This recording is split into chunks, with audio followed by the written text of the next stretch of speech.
काठमांडू, एक ऐसा शहर जो सिर्फ देखा नहीं जाता, महसूस किया जाता है। आज हम निकल पड़े थे इसकी गलियों में बिना किसी प्लान के, बस कैमरा हाथ में था और दिल में एक ही इच्छा, इस शहर को करीब से जानने की। भीड़ भरे बाजारों के बीच चलते हुए हर चेहरा एक कहानी लग रहा था। कोई जल्दी में था, कोई मुस्कुरा रहा था, कोई अपनी दुनिया में खोया हुआ था। फिर हम एक छोटी सी गली में पहुंचे जहां दीवारों पर कला सांस ले रही थी। कुछ लोग चुपचाप अपने काम में लगे थे, रंगों से सपने बना रहे थे। उनकी मेहनत, उनकी डेडिकेशन सच में सलाम करने लायक थी।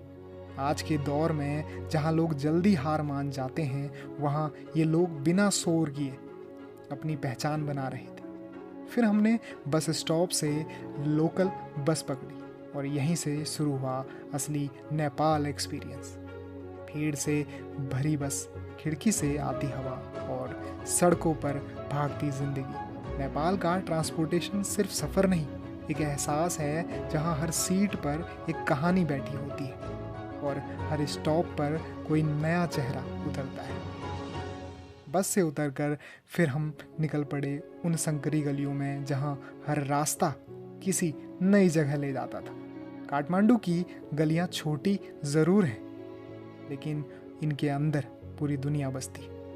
इसी बीच एक बुजुर्ग आदमी दिखे, हाथ में नेपाल का झंडा लिए, बेचते हुए। चेहरे पर उम्र थी, लेकिन आंखों में मेहनत अब भी जिंदा थी।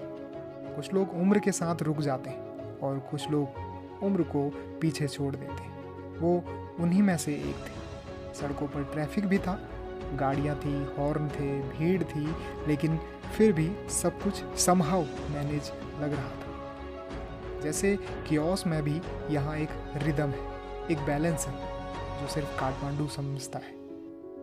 फिर हम पहुँचे एक बड़े बाजार में। नाम तो नहीं पता, लेकिन भीड़ देखकर साफ लग रहा था ये जगह सिर्फ बाजार नहीं, शहर की धड़कन है। हम हर दुकान, हर चीज़, हर रंग को गौर से देख रहे थे, क्योंकि ट्रैवल सिर्फ जगह देखने का नाम नहीं, उस जगह की रूह समझने का नाम है।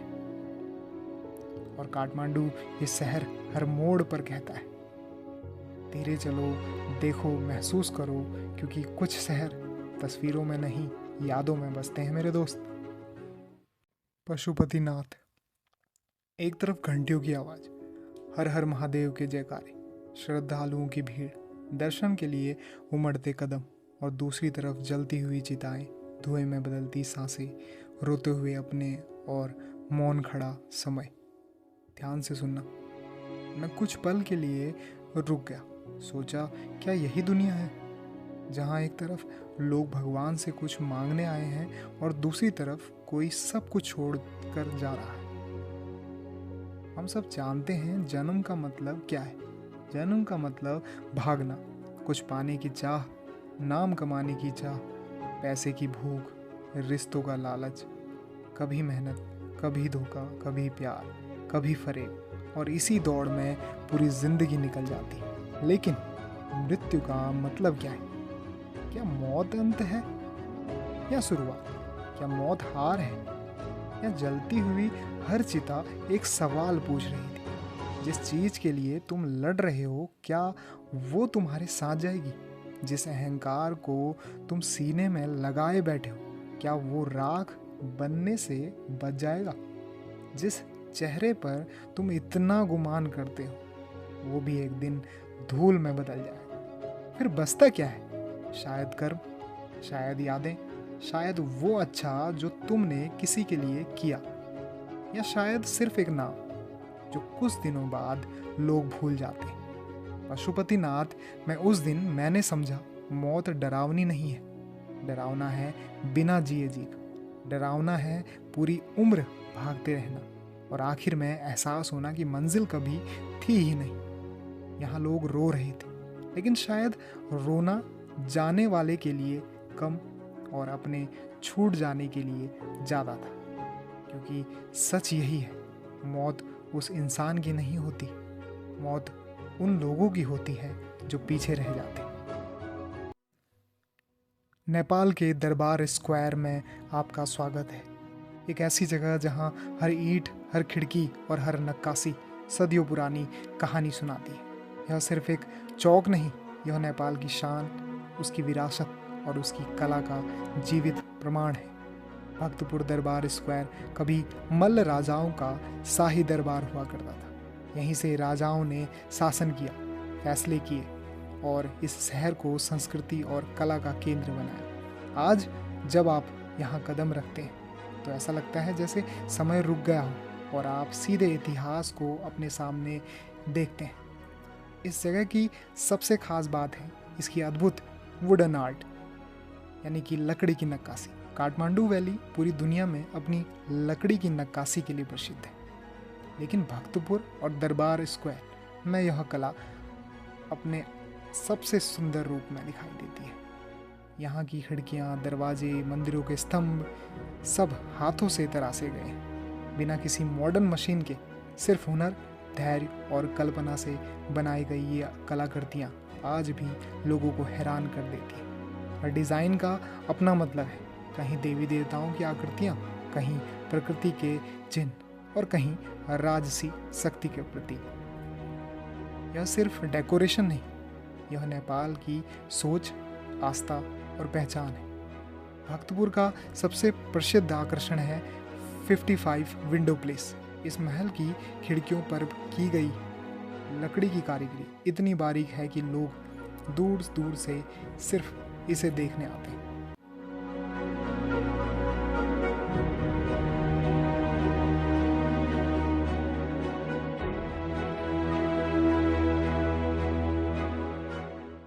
फिर है नया टपोला टेम्पल, 5 मंजिला मंदिर जो शक्ति संतुलन और प्राचीन संस्कृति का अद्भुत उदाहरण है। यह जगह हमें सिखाती है कि असली कला समय से नहीं हारती।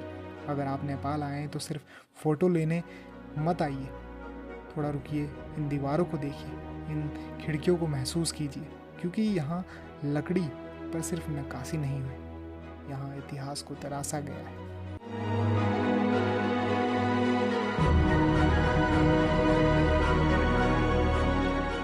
ये अभी जस्ट हम यहाँ पे पहुँचे हैं काठमांडू से अराउंड 15 किलोमीटर की दूरी में। इसका नाम है जामचेन गुम्बा, जो कि बौद्ध संप्रदाय को समर्पित है। और दूसरा, बौद्ध का यहाँ पे काफ़ी ज़्यादा इन्फ्लुएंस है, क्योंकि नेपालीज़ हैं। नेपालीज़ में सबसे ज़्यादा अगर देखा जाए तो कंट्रीब्यूशन वो बौद्ध धर्म का है, उसके बाद इनके जो पर्सनल रीज़न है उनका है। तो आप आगे चल के और इन्फॉर्मेशन आपको देते हैं। काठमांडू घाटी की प्राचीन आत्मा को अगर किसी जगह महसूस करना हो तो जामचेन स्तूपा जैसी जगह आपको रुक कर देखने पर मजबूर कर देती हैं। भीड़ भाड़ वाली गलियों और पुराने बाजार के बीच स्थित यह स्तूप सिर्फ एक धार्मिक स्थल नहीं, बल्कि शांति, श्रद्धा और इतिहास का प्रतीक है। नेपाल में स्तूपों का बहुत गहरा महत्व है। ये सिर्फ ईंट और पत्थर की इमारतें नहीं होती, बल्कि ध्यान, ज्ञान, आंतरिक शांति के केंद्र माने जाते हैं। जामचेन स्तूपा भी उन्हीं पवित्र स्थानों में से एक है जहाँ पहुँचते ही माहौल बदल जाता है। यहाँ आने वाले लोग प्रार्थना करते हैं, मौन में बैठते हैं, जीवन की भाग दौड़ से कुछ पल दूर हो जाते हैं। स्तूप की गोलाकार संरचना बुद्ध के ज्ञान और ब्रह्मांडीय संतुलन का प्रतीक मानी जाती है।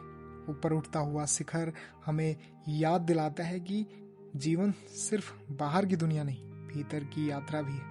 नेपाल की खूबसूरती यही है, यहाँ हर गली में सिर्फ इमारतें नहीं, आस्था बसी हुई है। जामचेन स्तूपा भी ऐसी ही एक जगह है जहाँ लोग देखने नहीं, महसूस करने आते हैं। शायद आपको एहसास होगा कि असली यात्रा जगहों की नहीं, मन की होती है। काठमांडू शहर की पहाड़ियों के ऊपर बसा स्वयंभूनाथ टेम्पल एक ऐसी जगह जहाँ पहुँचकर सिर्फ मंदिर नहीं, पूरा शहर नजर आता है। सीढ़ियाँ चढ़ते हुए जैसे जैसे हम ऊपर पहुँचे, वैसे वैसे काठमांडू की भागती दुनिया नीचे छोटी लगने लगी। ऊपर से पूरा शहर दिखाई देता है, घरों की कतारें, दूर तक फैली सड़कें और पहाड़ों के बीच बसा यह सुंदर शहर। यही वजह है कि स्वयंभूनाथ सिर्फ धार्मिक स्थल नहीं, काठमांडू का एक सबसे आइकॉनिक व्यू पॉइंट भी माना जाता है। इस स्थान का लोग नाम मोंकी टेम्पल भी कहते हैं, क्योंकि यहाँ बंदरों की अच्छी खासी दुनिया बसी है। हम भी वहाँ पहुँचे तो एक बंदर अपनी शरारतों में लगा हुआ था। कूदना, भागना, लोगों को देखना जैसे वो भी इस जगह का पुराना निवासी हो। वहाँ हमने 3 प्रतिमाएं देखी जो आस्था, शक्ति और आध्यात्म का एहसास करा रही थी। कुछ बुजुर्ग लोग एक दूसरे का हाथ पकड़े हुए धीरे धीरे चल रहे थे। उनके चेहरे पर सुकून था, जैसे उम्र ने उन्हें जल्दी नहीं धैर्य सिखाया। कुछ बुजुर्ग प्रेयर व्हील घुमा रहे थे, धीरे धीरे शांति से। यह दृश्य बहुत खास था। जहाँ दुनिया भाग रही थी वहाँ कुछ लोग अब भी रुककर प्रार्थना करना चाहते थे। स्वयंभूनाथ नेपाल के सबसे पुराने और पवित्र बौद्ध स्थलों में से एक माना जाता है। कहा जाता है कि इसकी शुरुआत लगभग 2000 साल पुरानी है। इस स्तूप की सबसे खास पहचान है इसकी चारों दिशाओं में बनी बुद्ध की आंखें, जो ज्ञान, जागरूकता और करुणा का प्रतीक मानी जाती है। ये आंखें जैसे हर दिशा में देखती हैं और याद दिलाती हैं कि सच्ची दृष्टि बाहर नहीं, भीतर होती। यहाँ हिंदू और बौद्ध दोनों श्रद्धा से आते हैं, जो नेपाल की संस्कृति की खूबसूरत मिसाल है। स्वयंभूनाथ में मुझे सिर्फ एक मंदिर नहीं दिखा, यहाँ मुझे शरारती बंदर भी दिखा, धीरे चलते बुजुर्ग भी दिखे, घूमते प्रेयर व्हील भी दिखे और ऊपर से दिखा पूरा काठमांडू भी। यानी एक ही जगह पर जीवन के कई रंग, कई संभावनाएं। अगर आप काठमांडू आएँ तो यहाँ ज़रूर आइए, क्योंकि कुछ जगहें सिर्फ देखी नहीं जाती, महसूस की जाती। नेपाल, तुम सिर्फ हमारी पहली इंटरनेशनल ट्रिप नहीं थे, तुमने हमें सफ़र का असली मतलब सिखाया। भारत से आए थे मुसाफिर बनकर, लौट रहे हैं यादों से भरकर। फिर मिलेंगे किसी मोड़ पर, किसी पहाड़ के बीच। Thank you Nepal, thank you Kathmandu.